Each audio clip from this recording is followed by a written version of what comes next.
It is a joy, as always, to welcome Rob. He is just such a joy and inspiration to us all. And I think that it's going to turn out that the South Orkney, it was the DXpedition of this year because of COVID. I don't think there will be any others. And it was fantastic. I know almost everybody, I think, in the club got many bound slots. And that was fun to be. And so what I'm going to do is just turn it over to Rob, and he'll take the screen. And if you have a poor internet connection, if you mute your video, you give yourself a little more bandwidth. But I think it'll be good.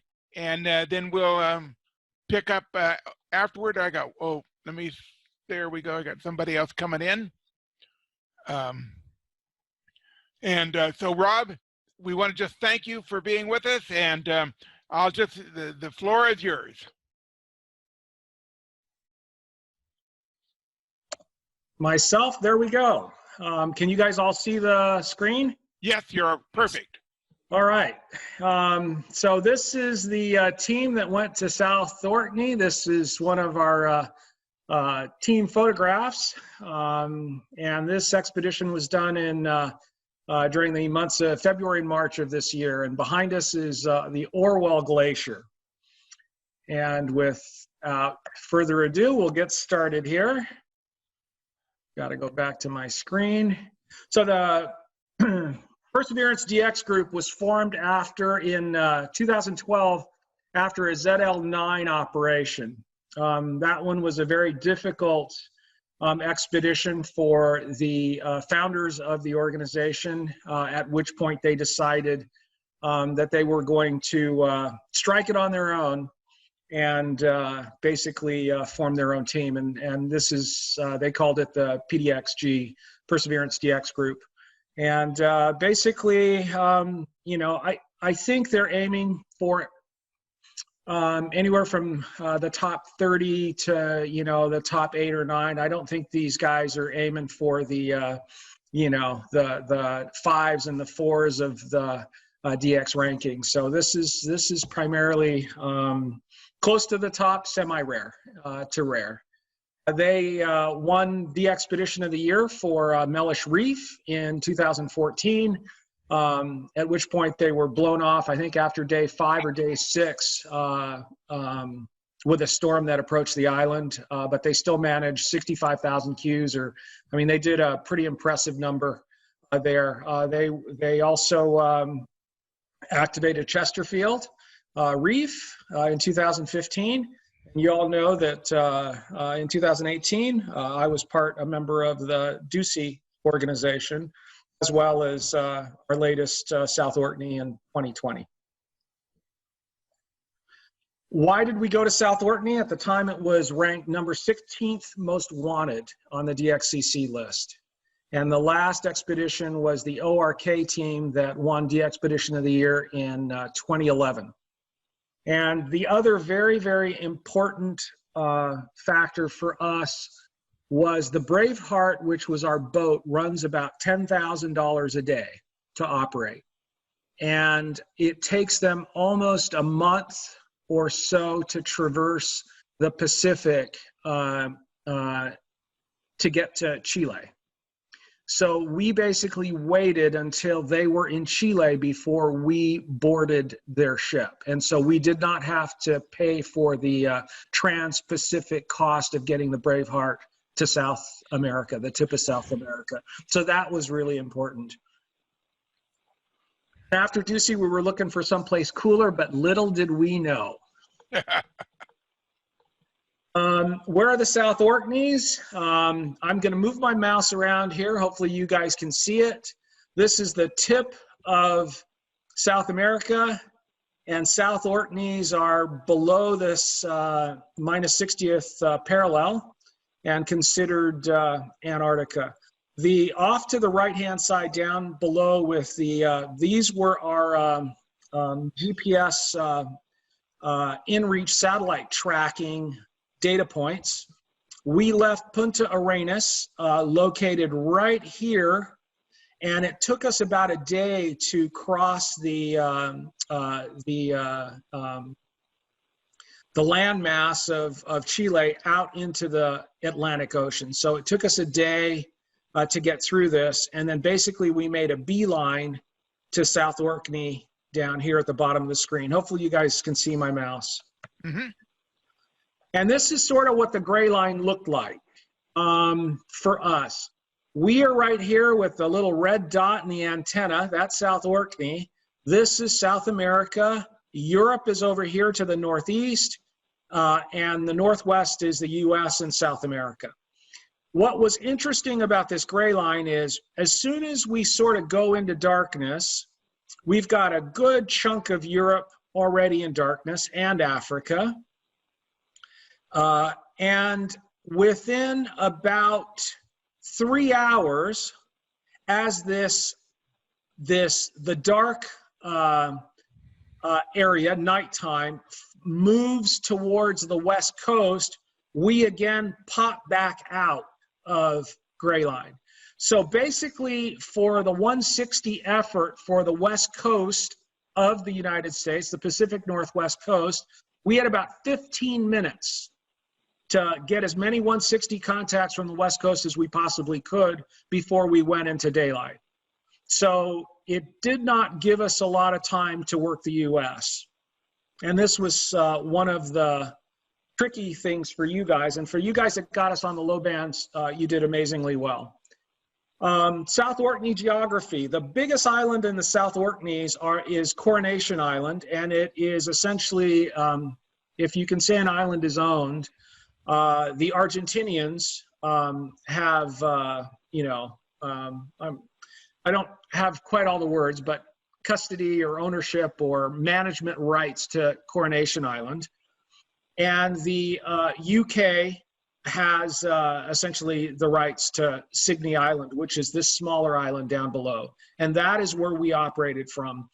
The vegetation, barren rock, covered with some mossy vegetation, lichen, that type of vegetation. There are no shrubs.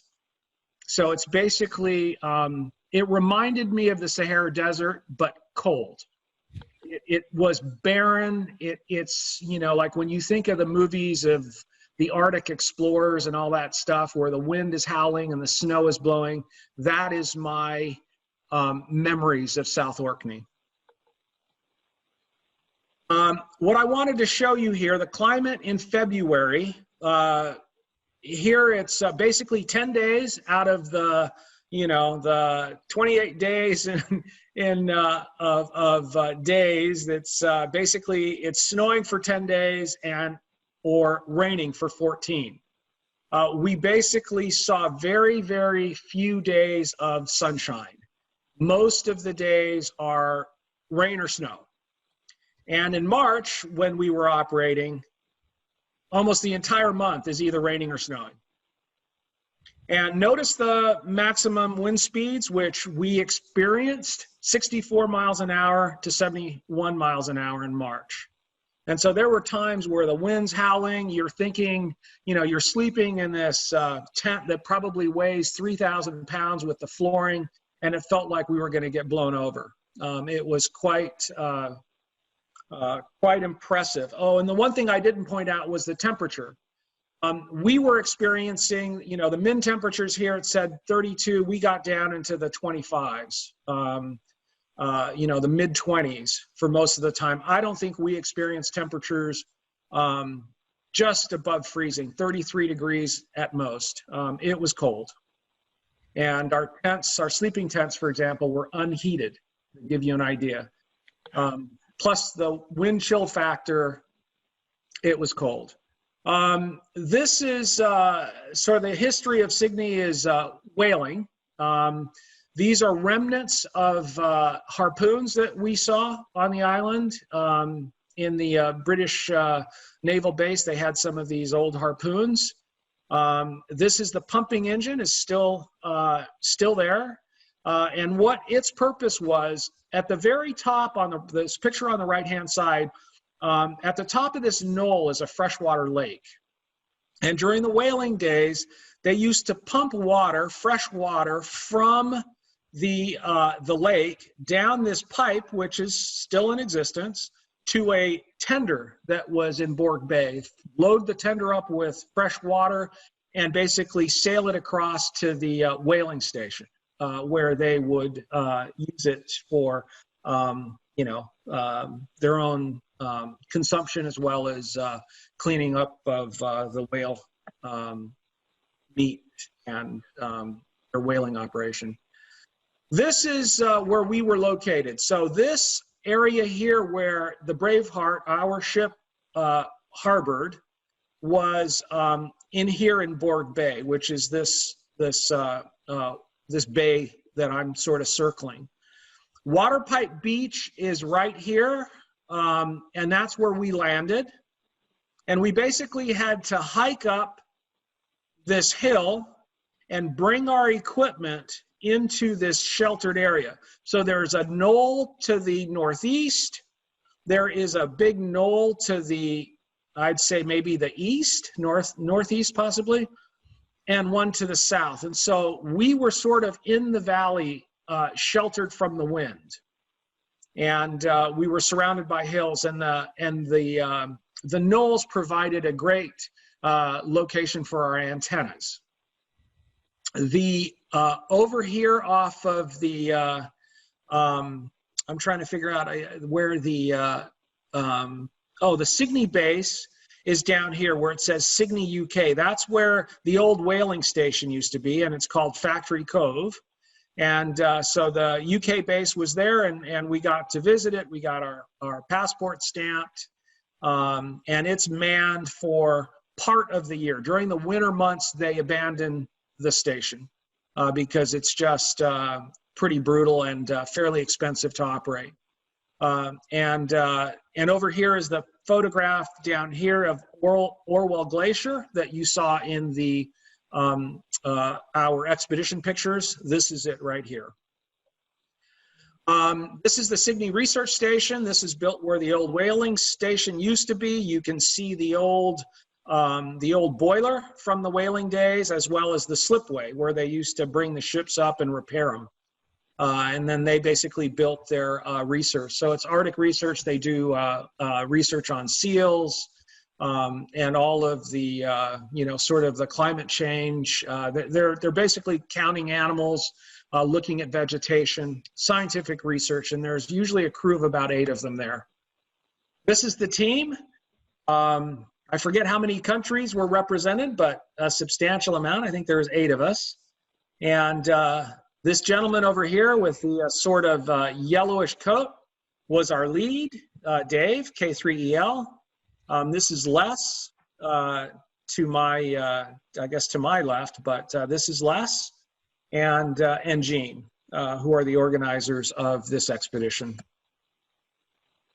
Getting permission, since South Orkneys, south of 60th latitude, it's covered by the Antarctic Treaty System. Since we were Americans that were sort of leading up this expedition, we had to apply to the State Department for permission. We had to work with the EPA to get environmental and evaluation of our operation, as well as getting a waste permit. So it was very, very involved, as well as working with the UK government, since they basically own the territory and issued us a license. And by the way, expeditions are a form of tourism, which made it a little bit easier. But obviously, since we were camped out on the island, it was more paperwork involved. I think our application form was almost 100 pages long. So our real preparation for myself started in July of 2019.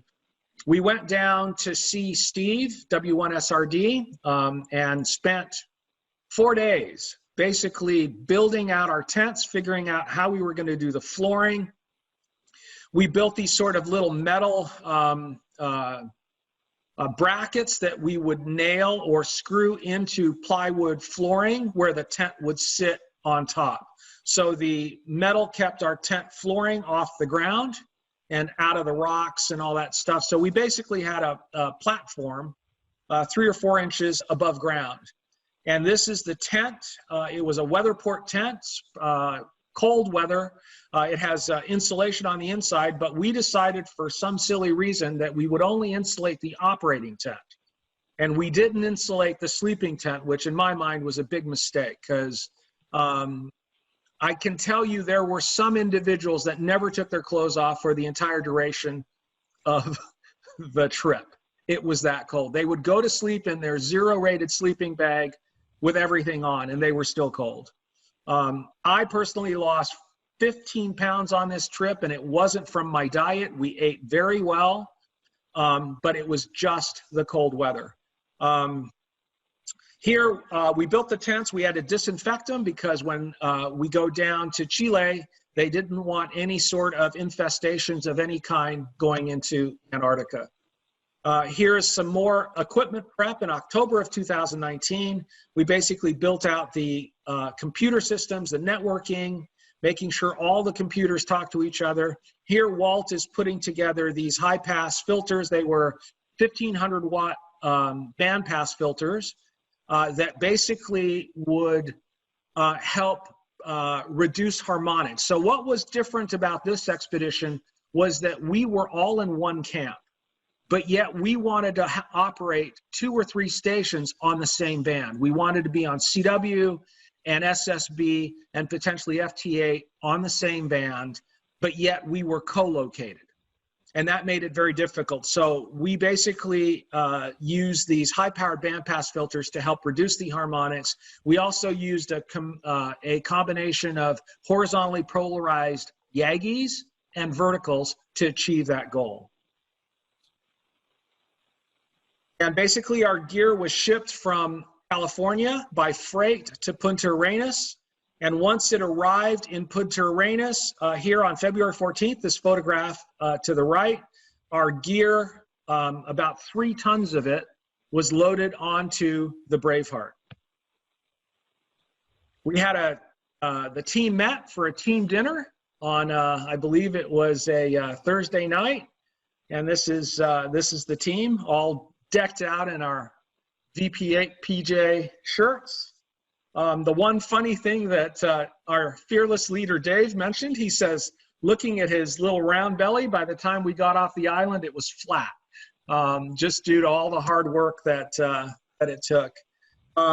This is, again, photos of a team dinner. This is Matt, our skipper.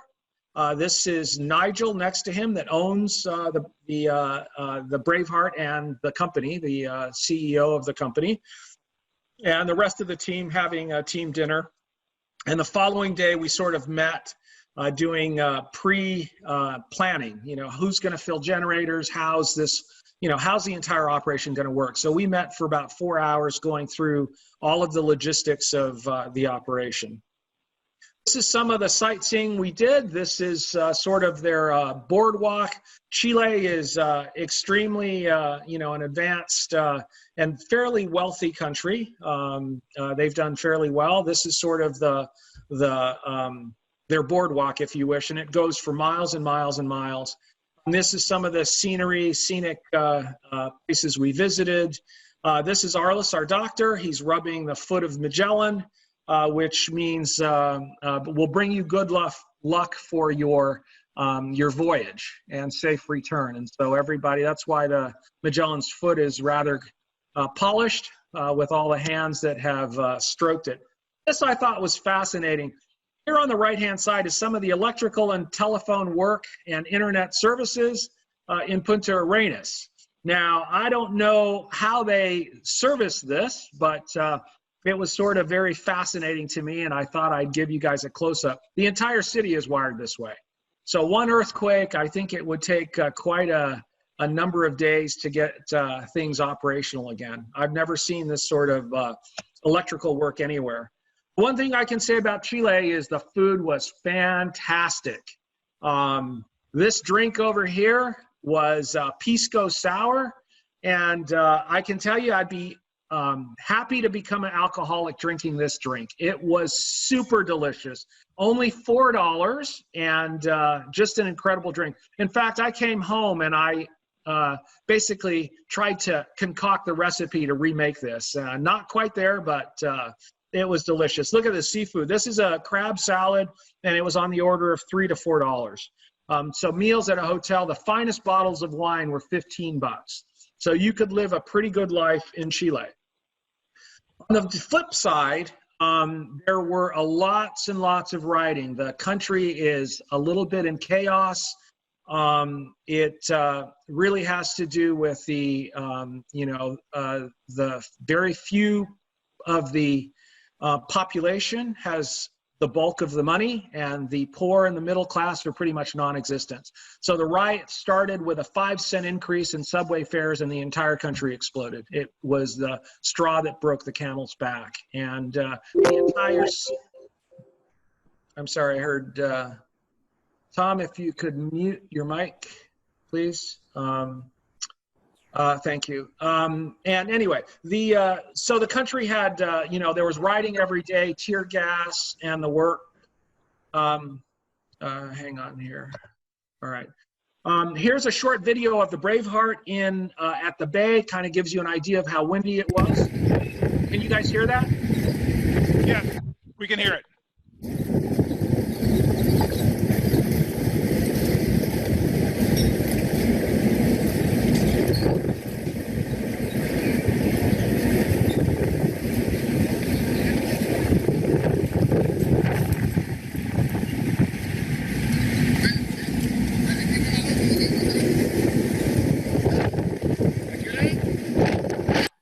So that was the Braveheart at port, and this is loading day. On Saturday, the 15th, they had the little gangplank on a couple set of tires, and it was, risking life and limb to get onto the boat because this entire gangway was rocking, and they had a safety net here in case you fell down. You wouldn't drown, but you definitely, you'd go for a quick dunk in the water. Life at sea. This is Matt, our skipper, teaching us how to get into the survival suits. You'd still only have about 4 minutes in the waters. If you didn't get onto a boat within 4 minutes, you were pretty much dead. That's how cold it was. I shared a bunk with Gene, K5GS. This is just Gene's gear in the bunk.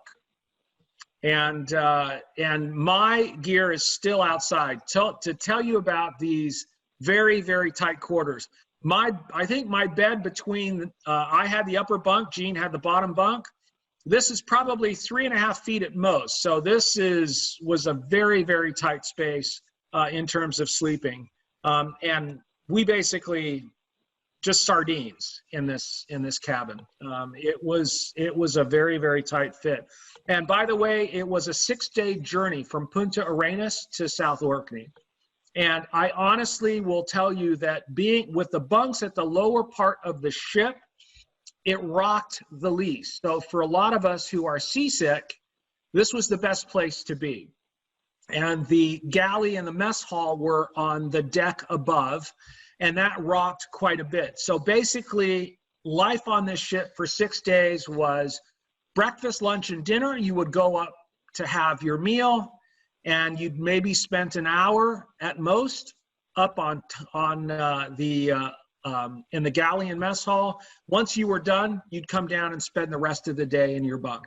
So this is almost like, really honestly, by the time I landed and came back from South Orkney and Punta Arenas, 6 days on this felt like prison. I mean, I can imagine what prison life would be like, because you're basically in this claustrophobic room with nothing to do other than read and sleep. I've never slept so much in my life. We arrived, we arrived about 3 or 4 o'clock in the morning, and it was raining. This radar image here are icebergs. And basically what happened was 24 hours or so, maybe not quite 24, as we approached South Orkney, the boat slowed down to a crawl, and they had one crew member go up in the bird's nest and shine flashlights all along the way for almost 10 hours until we got into Borg Bay looking for Bergie bits. They're small icebergs that you might see them floating, just the tops floating, but they're submerged. And so we were basically going at a crawl so that we wouldn't end up at the bottom of the ocean like the Titanic. What surprised us most in all of this was the fact that there were Norwegian, Chinese fishing boats in the bay. And we were not expecting this at all. I sure wasn't, you know. And these, look at these icebergs. I mean, they were just phenomenally big. This one here, this one iceberg, when we arrived, I think it was almost 600 to 700 feet tall. And this is just the top 10% of the iceberg. The rest of it is underwater. So it was, you know, quite a surprise to see the number of fishing boats there. And they were all fishing for krill, which is the small shrimp-like creature that the seals and the ecosystem depend on. Here's a short video. When we arrived, when daylight appeared, our landing site is right here on Waterpipe Beach. And there was about 400 to 500 feet of just pack ice that prevented us from landing that day. And so we then went over to the research station and asked them about it. And what the research station said was, overnight, the winds are going to shift and it'll blow this pack ice away. So basically, we couldn't land the day that we arrived. We had to wait one more day to bring our gear. But that said, several of us decided to attempt to land to go scout out where the antennas were going to be. And so this is a short video of us being a small icebreaker.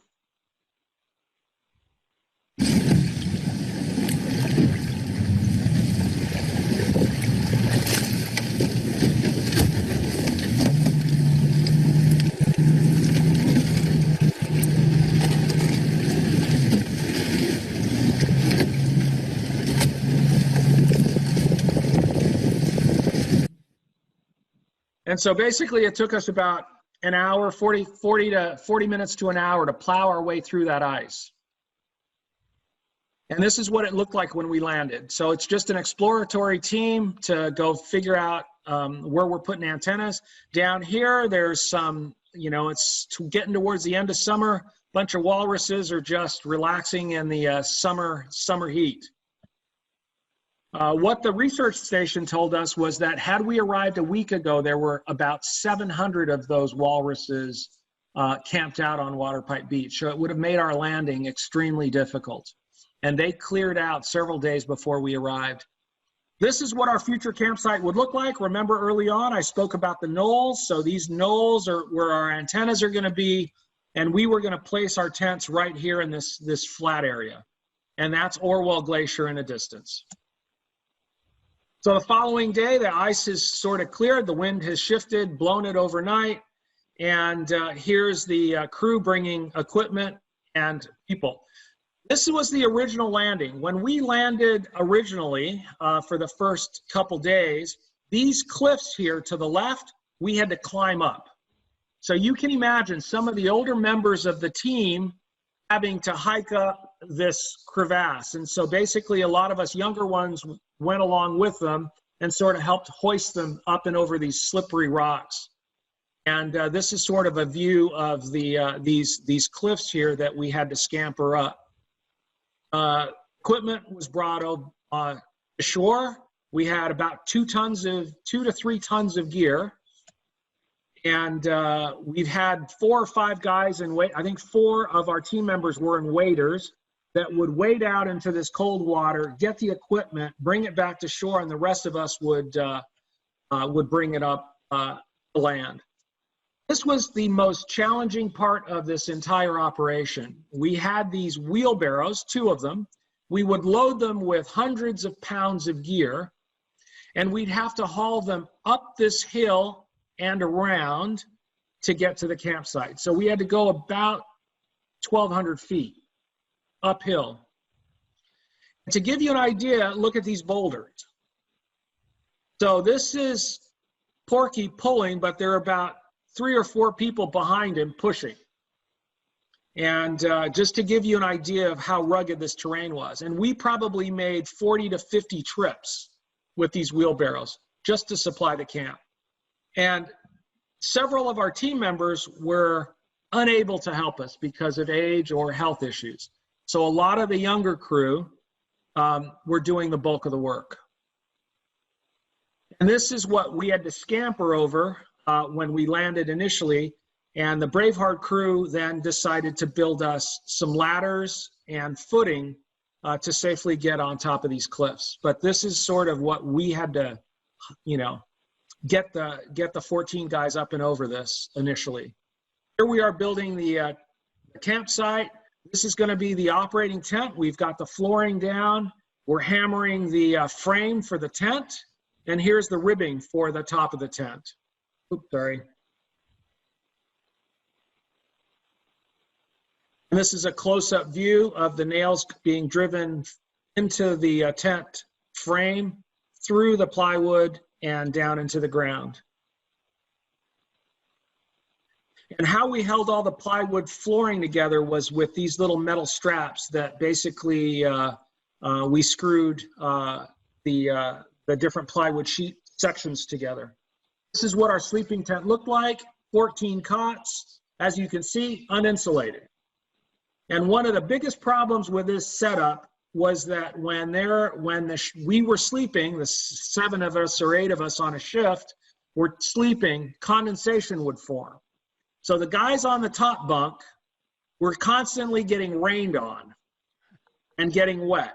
The guys in the bottom bunk were pretty cold because anytime the door opened, all the cold air would come and settle at the bottom. So you couldn't win no matter which bunk you decided to pick. You're either a little bit warmer with water on dripping on your tent or on your sleeping bag, or claustrophobic in the sense that this is probably a 1.5 foot high separation between the cot on top of you.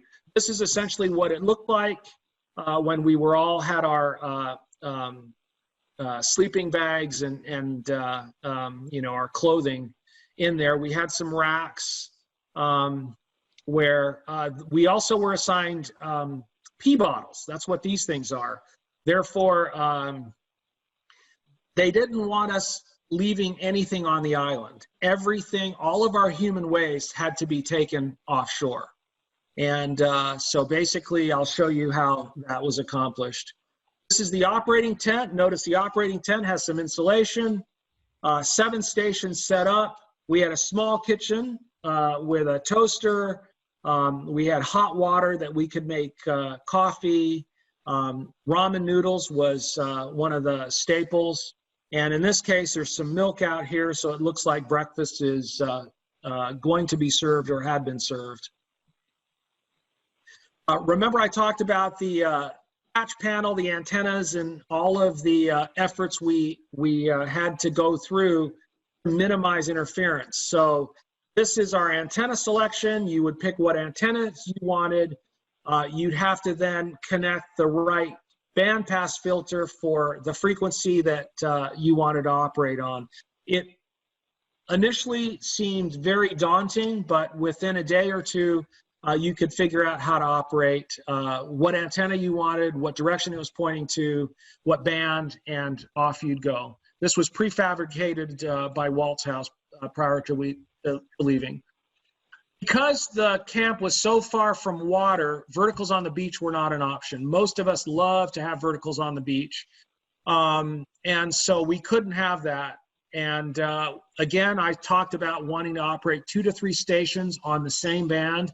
So basically we used cross polarization. We also spaced the antennas far apart. So the 20-meter Yagi and the 20-meter vertical were were at least 10 wavelengths apart. And that's how we sort of organized the antenna placement on the island. Here we are putting the moxons together. The thing that I remember the most were these moxons had a lot of small parts. It took us about 4 to 5 hours to build each one. And the wind is howling, it's cold.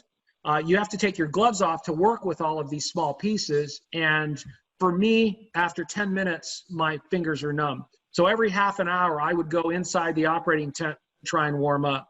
This is our 160 antenna. It used I'm trying to remember what the term is, a cantilever system to pull it up.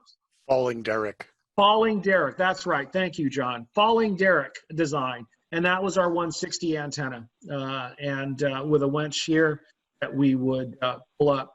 This is what the camp looked like. See the seals up here? They're all staying together for warmth. They also are here. You can see their waist. And this is the camp. So over here is the slide hasn't shifted. What's Okay. this? What's this? Oh, the slide hadn't shifted. Now it has. That's exactly right. And so this is what our camp looked like. This is the operating tent here. This is the sleeping tent over here. And in this small picture here, there was sort of an embankment, and that's where we decided to put the generators. And this gives you an idea of what the antennas were. We had our 80 meter vertical. We had a 17 meter vertical dipole array that was always pointed to Europe. We had an inverted V 40 meter dipole, 15, 20 meter moxon, 12 and 17 meter moxon, a 60 meter vertical. And, on all these knolls, we had antennas as high as we could. And the 160 vertical, the 40 meter foursquare, and the 12, 17 meter moxons are to the left and out of this picture. This is what the terrain looked like. This is Coronation Island over here. This is Signy, of course, but this gives you an idea of how barren and desolate this place is. The temperature and the weather conditions could change in a matter of minutes. This is another shot of us on the average day. You can see this incredible snow-blown rock island. Look at the snow that's sort of piled up on our generators. This is a picture of our 40 meter foursquare. And this is probably one of the prettiest views in the house. I mean, it was just gorgeous, but really, really cold. These are some of our EA antenna moxons. They worked super well. And this is the direction to Europe. And that was the other thing I wanted to point out. Europe was basically across the bay, saltwater. So making contact with Europe on all the bands, super easy, okay? This is in the direction of the US. So if you worked us, you're working us through this hill. And these moxon antennas work very well, but that is why the US, we did not have as many QSOs with the US compared to Europe. And so these are just photographs. This, I believe, is the 10, 15, and 20 moxon. This was our beverage. It was incredibly low noise. We had basically S0 noise levels on all bands. We heard better than any of you heard us. And this beverage was towards the north for 160, and it was about 1,500 feet long. So it took us a lot of time to build this system. Here's a photograph of the 17 meter VDA and 80 meter vertical. And this is in the direction of Europe from behind the 17. And this photograph over here is our 40 meter dipole. And what was interesting about this expedition was there was always something to break. Remember I talked about the high winds, the 60-mile-an-hour winds? Our antennas were always coming down. And what we finally decided to do to solve this was we actually got some rebar. and hammered it into this rock in order to secure it. That was the biggest problem. I think we could have done better by bringing sort of an impact drill to have basically drilled a hole into the rock and put rebar in. But we were expecting more topsoil than what we found on this island. This was Signy Power and Light that provided us power. 3 Generac generators, 6.5 kilowatts, and these things worked like a charm. We had basically all of these generators running. We used number 10 cable, 3 different cables into the tents from each of the generators to minimize the voltage loss. We actually collected stones from around the camp to build this shelter for the generators. Refueling was probably the most dangerous job in all of this expedition. I almost once caught myself on fire. You know, we were operating them, we were refilling them hot. And so we had basically down here, you can see an absorbent pad to capture gasoline that's been spilt. And the wind's blowing at 30 miles an hour and you're trying to fuel these things. And extremely dangerous. Where I, you know, for me, it was just the wind, the cold. See, like these guys have to take their gloves off, and it was just extremely difficult. This was our operating schedule. We operated 24 hours a day with 3 teams of 4. And I'm sorry, 3 teams of 5 folks. These guys had just 4. But how this works is the guy, this is the red team. Dave was the lead of that team. And we would do 4-hour shifts. So for 4 days in a row, local time, 1800 to 2100, Dave had a choice of either CW or digital. Ken had a choice of CW or digital. Walt, SSB or RIDI. Rob, CW or digital. And we basically would have 8 hours on a day, and the rest of the day we're helping out with fixing antennas and the like. And as soon as we got done, the blue team would take over and, you know, take the next 4 hours. And so that's how we sort of ran the schedule. This is, you know, a typical operating position.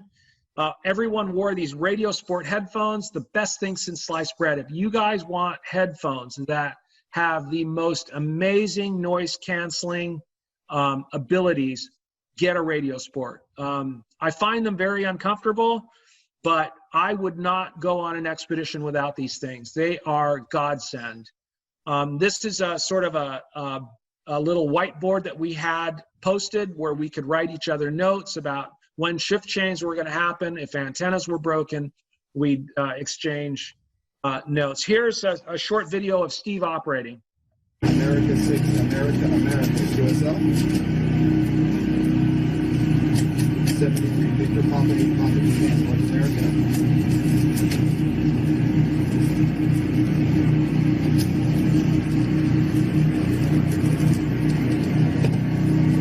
North America 160. Victor Papa Japan, North America 160.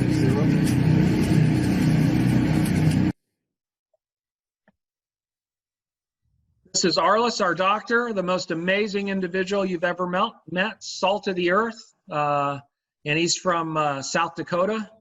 Probably, I felt of anyone on the expedition, he would receive, you know, the most valuable player. Never met somebody that worked as hard as he had. This is Dave operating, our team lead. And this is Gene. And Lasse. Lasse is a professor of microbiology in Hungary. This is a short video that I'm going to play of a day that I woke up from the 60-mile-an-hour winds. The winds were still howling. It was about 25 degrees, and I decided to take a video. This is what it sounded like 24 hours a day for 14 days straight. And adjust your speakers if you need to.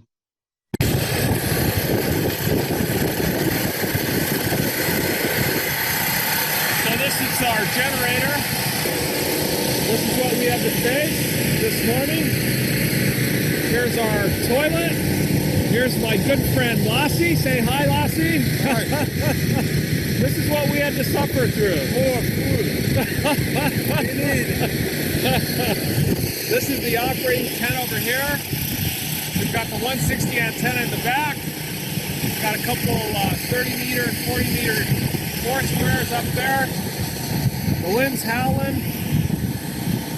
And here's our 60 meter antenna, 18 and 12, 20, 15 and 20 Aggies as well.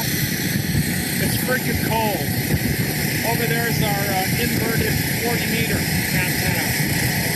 But just probably about 25 degrees and freezing. So let me show you our sleeping tent. I'm going to stop this video for just a bit. When I go into my sleeping tent, take a look at my sleeping bag. It's on the far left upper bunk. It is soaked. You'll see a really dark patch where it's just wet with condensation. This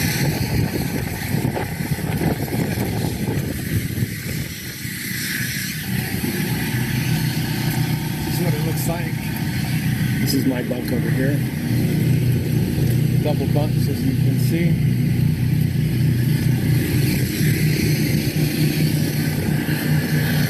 And here's the operating tent.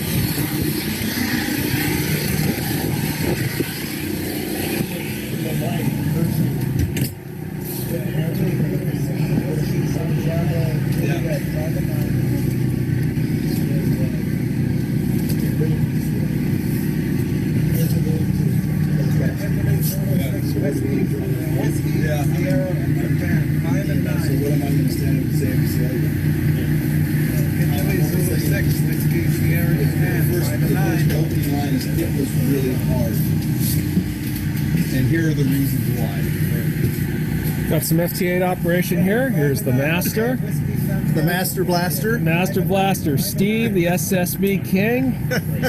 He's got so many comments about what a study is on 20. All the SSB bands anyway. And there's Walt over there. Walt, say hi. Hi. Anyway, that's it. You guys get an idea of what we're going through. And you can see that's the operating tent that's insulated. We've got probably 7 kilowatt amps running. And look how they're dressed. This is our bathroom. Remember, everything had to be taken away. So this container over here is where we had our urine. This is where our waste goes. We would basically fill this bag up, and whoever was the unfortunate soul that felt that it was a little too full would basically take the plastic bag and dump it into this container and seal it back up. And these are just a container for our toilet paper. This is life on the island. Everything that came on had to go off. Camp life, the crew would bring us food twice a day. They would bring us lunch and dinner, and we would have to fend for ourselves for breakfast. And so we would normally have cereal, peanut butter and jelly for breakfast, or top ramen, you know, those little $33 cup of noodles. You add a little water. And sometimes I just eat a can of tuna with nothing in it. Lunch and dinners were usually warm. It looks like we've got some potato here with some type of a curry dish. This is our cleaning operation. This is our kitchen. Notice the bucket down here underneath that captured all the waste water when we washed our dishes. That too had to be hauled away. And this green bucket, the typical operation is we take this bucket here, or I'm sorry, I guess it's a bucket. Fill it with hot water from the hot water boiler inside the tent.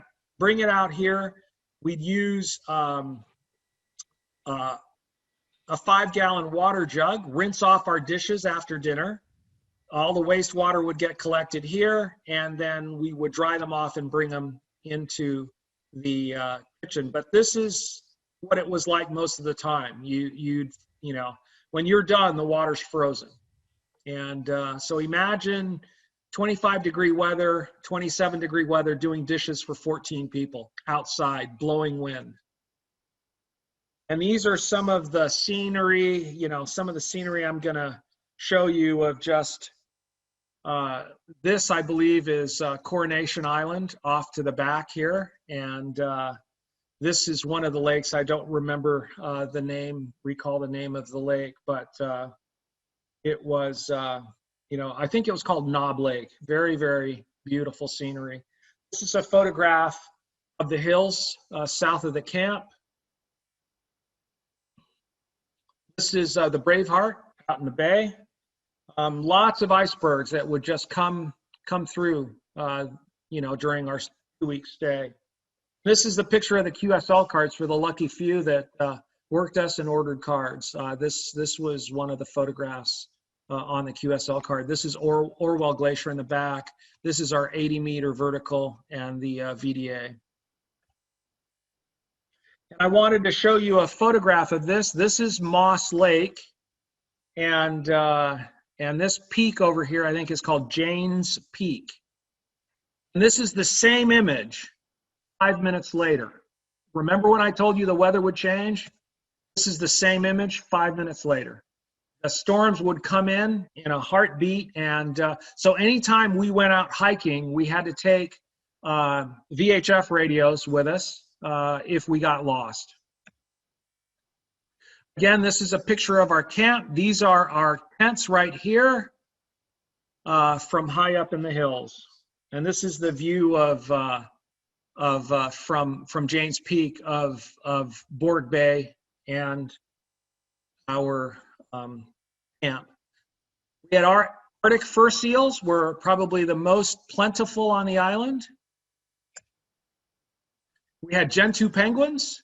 We didn't have many on our side of the camp, but over where the British research station was, there was a big colony of Gentoo penguins.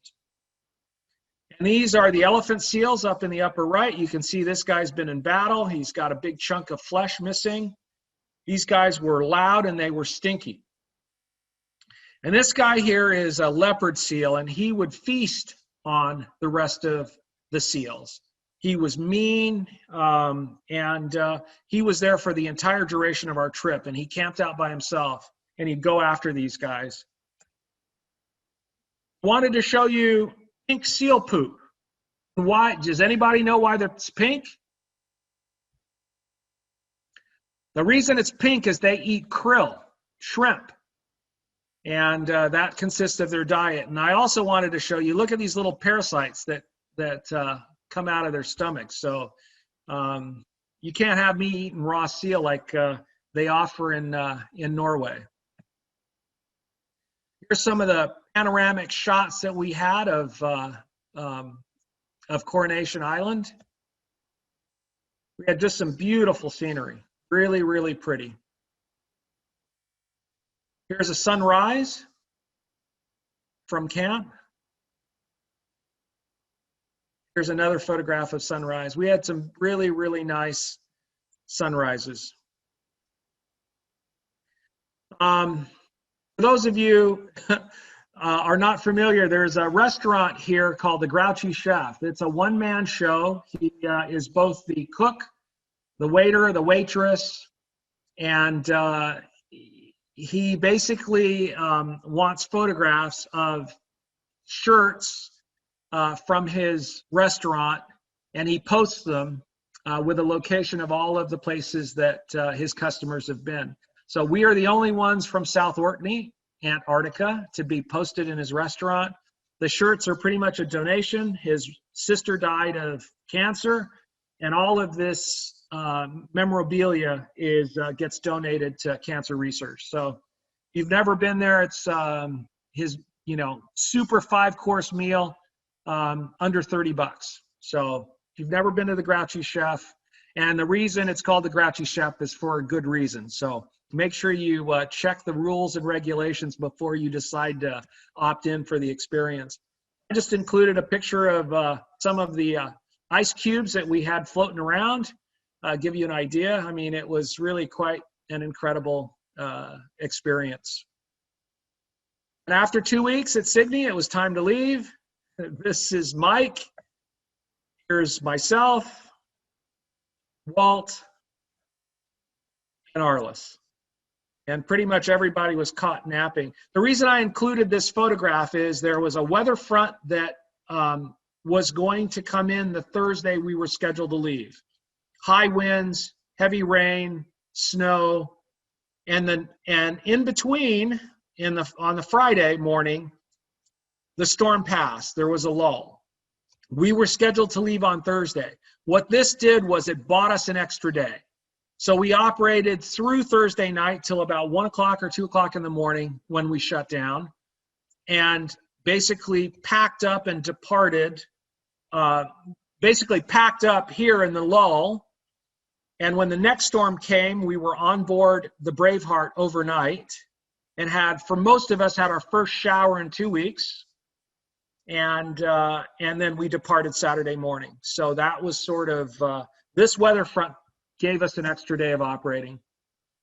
This was sort of the highlights of the statistics for the operation. I'm going to point out a few things for you guys. Notice the number of CW contacts. See that? 47%. So half of all of our QSOs were CW. So for those of you that don't know CW, this is a very, very important point for expeditions. If you want a good chance of working us, learn CW. FT8 was a close second at 30% of our Qs. RIDI was only about 3%, followed by SSP, which was about 17% of our contacts. Our money makers in terms of band were obviously 40 meters through 17 meters. And we basically did pretty well on 160, a ton of Qs on 80 meters. Even on 60, we did about 2%. So that is sort of the breakdown. The other thing I wanted to point out, remember Europe was a clean shot over the water. They got 52% of all our contacts. The US was at 34%. Asia was a mere 6.5%. We had to shoot through several mountains to get to Asia.